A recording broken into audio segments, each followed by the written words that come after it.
ताज़ा तरीन वीडियोस के लिए चैनल को सब्सक्राइब करके बेल आइकन और ऑल नोटिफिकेशन पर क्लिक करें ताकि आपको मिले हर अपडेट सबसे पहले।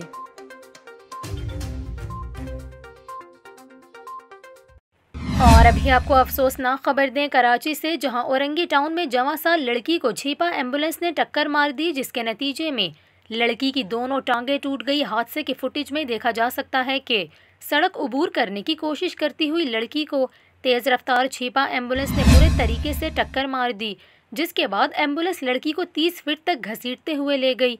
हादसा औरंगी टाउन के इलाके खैबराबाद में पेश आया, जिसके बाद ड्राइवर नोमान ने इसी एम्बुलेंस में लड़की को अस्पताल पहुंचाया। हादसे के जिम्मेदार एम्बुलेंस ड्राइवर नोमान ने अब्बासी शहीद अस्पताल के डॉक्टर्स को बयान दिया कि लड़की को तेज़ रफ्तार मिनी बस कुचलकर फरार हुई। दूसरी जानिब पाकिस्तान बाजार पुलिस ने छापा मारकर एम्बुलेंस बरामद कर ली, जबकि ड्राइवर फरार हो गया। हादसे का शिकार होने वाली लड़की के अहले खाना ने सोशल मीडिया पर मदद की अपील की है।